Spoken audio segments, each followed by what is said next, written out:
কথায় কথায় ওই যে ছেলেরা 24-এর গণঅভ্যুত্থানে কি স্লোগান দিছিল, তারা বলছিল কথায় কথায় বাংলা স্যার, বাংলা কি তোর বাপ দাদা? সত্য কথা তো সত্য, ঠিক কিনা কও? তুমি আমার বাংলা ছাড়তে বলো, তোমার যেমন বাংলা আমারও তো বাংলা, ঠিক কিনা কও? তাহলে আমি বাংলা ছেড়ে দেবো, তুমি থাকবা কেমন এখানে? কথায় কথায় বাংলা স্যার যেমন বলা যাবে না, এমনও দিন গেছে ওলামায়ে কেরাম মিম্বারে বসে আলোচনা করছে, তাদেরকে নামিয়ে দেওয়া হয়েছে, ঠিক কিনা বলো?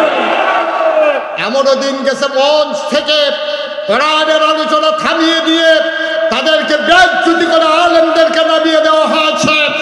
24-এর গণঅভ্যুত্থানে ছেলেরা যেমন বলেছিল কথায় কথায় বাংলা ছাড়, বাংলা কি তোর বাপ দাদার? আজকে আলেম ওলামার বলার সময় এসেছে কথায় কথায় মিম্বার ছাড়, মিম্বার কি তোর বাপ দাদা? ঠিক কিনা বলো?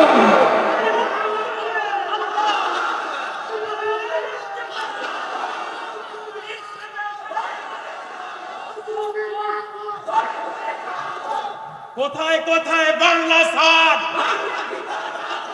কোথায় কোথায় বাংলা সাদ, বাংলা কি তোর বাপ দাদার? আরে সবাই পড়ে না আমিন। কথায় কথায় ওরা তখন নবীকে বলতো মক্কা ছেড়ে দাও। নবী সেই দিন বলতে পারেন এই মক্কা কি তোর বাপ দাদার বেটা? মক্কা তো নবীজি জন্ম মক্কায়, শৈশব মক্কায়, কৈশোর মক্কায়, তারুণ্য মক্কায়, যৌবন মক্কায়, বিয়ে করলেন মক্কায়, নিজের বাড়ি মক্কায়, শ্বশুর বাড়ি মক্কায়, মেয়ে বিয়ে দিলেন মক্কায়, ব্যবসা করলেন মক্কায়, সব কাজ করলেন মক্কায়। নবী থাকতে পারলেন না মক্কায়, ঠিক কিনা বলে? মুসলমান মন দিয়ে শুনো, আল্লাহ ডাক দিয়ে কয় নবী, আল্লাহর জমিনে যদি আল্লাহর দ্বীন কায়েম করতে চান সর্বপ্রথমে তাকওয়াল্লাহ, আপনি ভয় পাবেন শুধুমাত্র কেবলমাত্র একমাত্র আমার আল্লাহকে, ঠিক কিনা? তাহলে আমরা ভয় পাবো কাকে? পুলিশ, র্যাব, গোয়েন্দা, দলীয় ক্যাডার, এমপি, মন্ত্রী, কাউকে ভয় পাওয়ার দিন নাই। আমরা ওদেরকে ভয় পাবো কি? ওরাই তো আমাদেরকে ভয় পাইয়া পালাই গেছে। সুতরাং ভয় পাওয়ার সময় কই? কেন সে ভয় পান আমি বুঝি না। কারণ এই জীবনটা কে দিছে?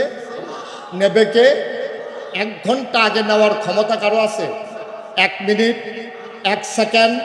তাইলে যখন নেওয়ার তখন নেবে, আর যিনি নেবে তিনি কে? তাহলে ভয় পাওয়ার দরকার কি? আপনি মনে করছেন আপনি রাস্তায় মিছিল করতে গেলে মরে যাবেন, তা আপনি যে পিঁপড়ায় কামড় দিল মরে গেলেন, সেটা কি হইল? পাতলা পায়খানা একবার হয়েছে আপনি মরে গেছেন, পেটে ওষুধ হয়েছে আপনি মরে গেছেন, 2 হাত উপর থেকে পরে মরে গেছেন। নামাজের সেজদায় যে মানুষ মারা যায়, যায় নাকি যায় না? কারণ ফায়সালা যার যেখানে হওয়ার তার সেখানেই হবে, এই ব্যাপারে মাথা কামানোর কোনো দরকার নাই।